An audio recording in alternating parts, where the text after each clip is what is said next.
ஆண்டவரும் உலக இரட்சகருமாகிய இயேசு கிறிஸ்துவின் நாமத்தில் வாழ்த்துக்கள். தினம் ஒரு மிஷனரி வரலாறு. இது போன்ற மிஷனரியின் வாழ்க்கை சரித்திரங்களை பற்றி உங்களிடம் பகிர்ந்து கொள்வதில் மிகுந்த மகிழ்ச்சி அடைகிறோம். இன்றைய மிஷனரி பிரான்சிஸ் டன்லாப் ஹேம்வெல். பிறந்தது 31/8/1857, மறைந்தது 14/8/1950. ஊர் கேம்டன், நாடு அமெரிக்க ஐக்கிய நாடுகள், தரிசன பூமி சீனா. பிரான்சிஸ் டன்லாப் ஹேம்வெல் என்பவர் தனது அசாதாரண தைரியத்தின் காரணமாக பாக்சர் கிளர்ச்சி வீரவான் என்று அழைக்கப்படும் ஒரு மெத்தடிஸ்ட் மிஷனரி ஆவார். அவர் கார்னெல் பல்கலைக்கழகத்தில் கட்டட பொறியியல் படிக்க தொடங்கிய போது தேவன் அவரை சில அசாதாரண காலங்களுக்கு ஆயத்தப்படுத்துகிறார் என்பதை அவர் அறியாதிருந்தார். சிறிது காலம் ஆசிரியராக பணிபுரிந்த அவருக்கு சீனாவில் கல்வி கற்பிக்கும் ஒரு வாய்ப்பு உற்சாகமூட்டுவதாய் விளங்கியது. அமெரிக்க மெத்தடிஸ்ட் எபிஸ்கோபால் மிஷன்ஸால் பீக்கிங் என்னும் ஊரில் பணியாற்ற அவர் நியமிக்கப்பட்டார். ஹேம்வெல் 1881 சீனா தேசத்தை வந்தடைந்தார். விரைவில் மேற்கு சீனா ஊழியத்தின் பொறுப்பாளரானார். இச்சமயத்தில் கிறிஸ்தவத்தை பரப்பியதற்காக ஒரு சீன கும்பலால் 16 நாட்கள் பணைய கைதியாக வைக்கப்பட்டிருந்தார். எப்படியோ பணைய கைதியாக இருந்த ஹேம்வெல் மற்றும் அவரது மனைவி தப்பி அமெரிக்கா திரும்பினர். ஆனால் ஹேம்வெல் 1889 சீனாவுக்கு திரும்பி என்சிங் பல்கலைக்கழகத்தில் கற்பிக்க தொடங்கினார். இந்நேரத்தில் தான் பாக்சர் கிளர்ச்சி எழும்ப ஆரம்பித்தது.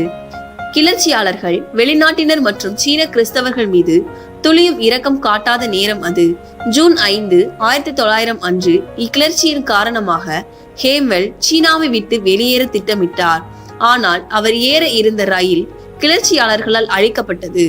எனவே அவர் பணி வளாகத்திற்கு திரும்புவதை தவிர வேறு வழி இல்லாமல் போயிற்று. அவருடன் மேலும் 80 மிஷனரிகள் பெய்ஜிங்கில் சிக்கிக் கொண்டனர். அவர்கள் அனைவரும் நிச்சய மரணத்தை எதிர்கொண்டிருந்தனர். அந்த கணத்தில் தேவன் ஏன் அவரை கட்டட பொறியியல் கற்க அனுமதித்தார் என்பதை ஹேம்வெல் அறிந்தார். கிளர்ச்சியாளர்கள் இன்னும் பெய்ஜிங்கை வந்தடையாத நிலையில் ஹேம்வெல் மிஷன் வளாகத்தை அரணிப்பானதாக்க தொடங்கினார். அவர் எதிரிகளை விலக்கி வைப்பதற்கான தடுப்புகளை உருவாக்கி அகழிகளை தோண்டவும் தொடங்கினார். அவரது துணைவியார் பெய்ஜிங்கில் மற்ற கிறிஸ்தவர்களை கூட்டி சேர்த்தார். வளாகத்தில் 900 வெளிநாட்டவர்களும் 2800 சீன கிறிஸ்தவர்களும் தஞ்சம் புகுந்தனர். ஜூன் 22 அன்று சீன தாக்குதல் தொடங்கியது. ஹேம்வெல் கட்டிய கோட்டைகள் மிகவும் வலுவாக இருந்ததால் 55 நாட்கள் முற்றுகையின் போதிலும் அந்த கோட்டைக்குள் இருந்த பொதுமக்கள் அனைவரும் பாதுகாப்பாக இருந்தனர்.